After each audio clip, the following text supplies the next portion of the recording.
For this quilt, an accurate 1/4 inch seam allowance is going to be pretty important. Most sewing machines have the option of getting a 1/4 inch presser foot, and these presser feet are from 3 different brands of machines. These two will go to the same machine, but there is a difference. One's metal, one's clear plastic, and this one actually has a blade that you run the fabric up against. Just because you have a 1/4 inch presser foot does not necessarily mean you are going to get an accurate 1/4 inch seam. And I'll get to how to test for that. The other thing I wanted to point out, some machines also have guides that you can screw into the bed of the machine and run your fabric up against that. So some important things for getting accuracy in your quilt. I like to use a 50 weight thread. I happen to buy mine on cones because I go through so much of it between quilting and piecing. We have several different brands of 50 weight thread in the store. Metler, there's Presentia, there's Aurifil. Even a 50 weight thread can vary because there are different numbers of fibers wrapped together. There's a 2-ply, there's a 3-ply. Color can vary, and not that you're going to see it here, but sometimes a darker color is going to be a heavier thread. Some other tools might help keep your 1/4 inch seam allowance accurate is a straight stitch plate. I wanted to show you the difference. These both go to the same machine. This is a straight stitch plate. There's just that little hole for the needle to go up and down. Your machine probably came with a zigzag plate similar to this so that the needle can go into different positions. Also, needles can make a difference. I buy mine in bulk because I use so many of them, but a Microtex needle is a good option in a size 70 or 80. A Microtex has a sharp point, so it stitches a straight seam. A universal needle is a cross between a ballpoint and a sharp needle.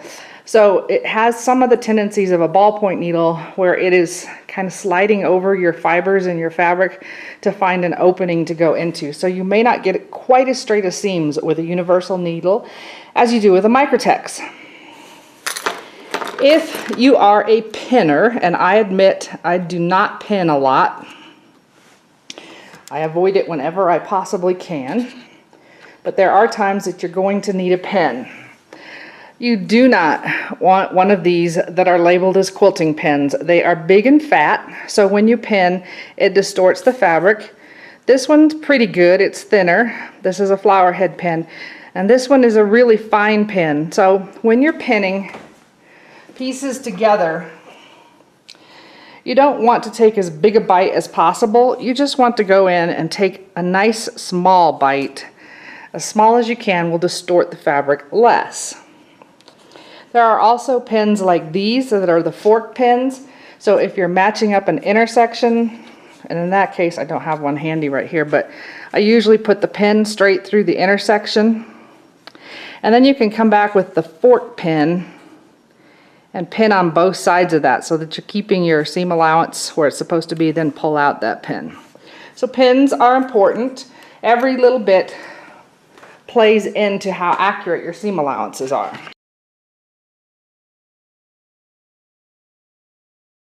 To test my seam allowance, I have cut 3 1.5 inch wide strips of fabric, and I'm going to stitch them together with the long sides matching on what I think is 1/4 inch on my sewing machine. I did want to point out that most, if not all, the Vikings that we sell in the store right now do have the option to set your machine up for 1/4 inch with your standard A foot. To do that on the Sapphire, I'm going to go and pick my B menu, or no, my second menu, not B, and use the arrow keys to do that, and say OK, and it has automatically jumped to the menu 2 with stitch number 10, which is a 1/4 inch stitch.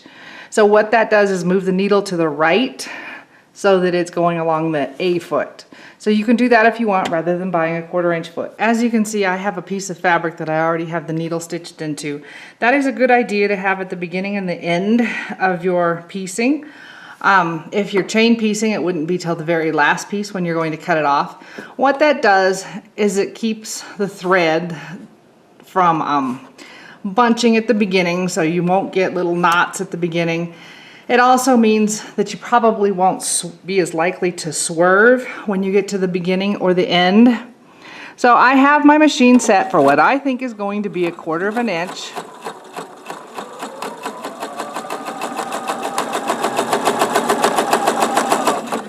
I'm running my piece through, and I can have a second piece here if I want, because I would usually just be swapping that little starter end or out back and forth between the beginning and the end. But I didn't have my scissors sitting here when I started sewing. I'm going to take this, open it up, and put my other strip along the piece that I want in the middle,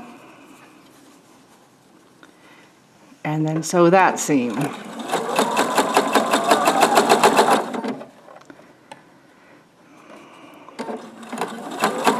I like to sew with my needle down. That way if I pause, it doesn't swerve out of place. Okay, once I have it stitched, I can tell almost for sure by looking at this that it's going to be too wide. What I'm going to do is open up the piece that I just stitched, and you can just start by finger pressing. And then I want to measure that center piece, and if my 1/4 inch seam is exactly right, then my center piece is going to measure 1 inch, since I cut it 1 1/2, and I'm taking off 1/4 inch on each side of that. And mine's not quite 1 inch, it's a little bit small, which means that I need to make my seam allowance narrower. So if you have a machine where you can move your needle position, then I want to move it probably just 1 notch to the right.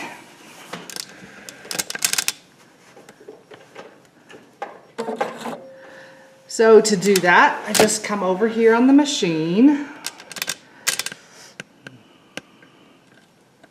and I'm going to move it right here. So my needle went over just 1 notch to the right. So now that I have moved my needle position, I need to test this again. So you can either cut new 1 1/2 inch strips, or you can tear the seams out of your one you just sewed. I'm going to sew it together again, and I will test it again, and I will keep doing that until that center piece measures 1 inch. The reason I talked about thread making a difference is how thick your thread is going to take up some space when that seam allowance is turned. I'm going to finger press to start. And I'm going to check it, and it looks like I still need to move my needle position at least 1 more time. So you will just keep moving it until you get that accurate 1 inch in the middle. I'm not going to keep doing it for the camera. So what if your sewing machine, you can't move the needle position, or you move it as many times as you possibly can and you still can't get exactly that 1/4 inch, or you just want something because you are a new sewer and you want something to help keep everything straight, or you're having a little bit harder time seeing, you might want to try this sewing edge. They are vinyl strips that you can put on the bed of your machine, and they are repositionable and reusable to a certain extent. So let me show you how those work. This is a little guide that we sell in the store. There are others as well. And what it has is several different little holes in it for different width seam allowances. I have sunk my needle into the 1/4 inch one, and I'm going to put that down. Or another option is, if you bought the sewing edge, then inside in the directions it has lines for lining up your scant 1/4.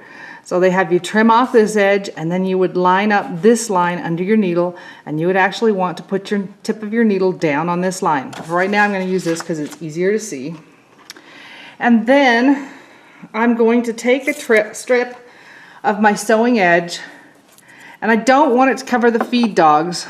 I want it to be in front of the feed dogs.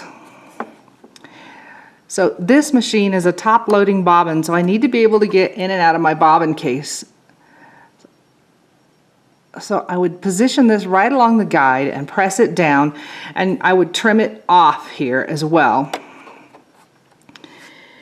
Then I want to bring my needle up and take the guide out of here.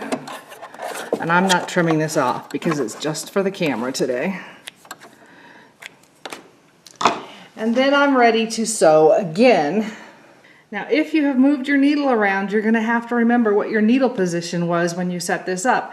And some reasons you might want to move your needle, even if it's not absolutely necessary, is sewing machines tend to pull one direction if you don't have the fabric on the feed dogs on both sides. So, as you can possibly see, this edge is sitting in the middle of the feed dog. So I could move it so that the whole piece of fabric was on that feed dog. The nice thing about this sewing edge is it gives a little bit of a raised edge. So there's something there for the fabric to roll along, to run along.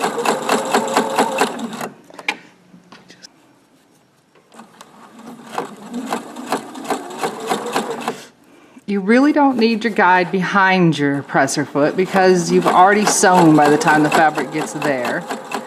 And you should just let the fabric the sewing machine feed the fabric through. You don't want to be pulling on it. Okay, let's check that one. So this is my strip that I fussed with. And when I measure it, and I like to measure not on the actual inch lines on my ruler because they're usually thicker. I'll pick a half or a quarter. When I measure between those two, that looks pretty close to an inch to me. So all I've done so far is finger press it. I want to go ahead and press it with an iron to be doubly sure. So this is a good opportunity for me to talk about pressing seam allowances.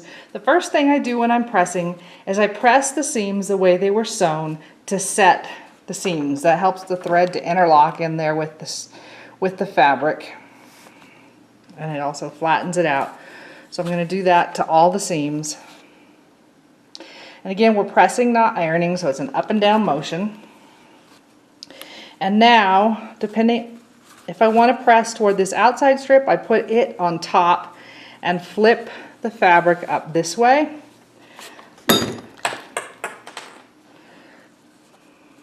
And I may slide the tip of my iron lightly down there, but I'm not running it back and forth. So I'm going to hold the iron down to press it. So there's one side. Then I'm going to flip it around and do it again. If I was pressing toward the red would have been on the top.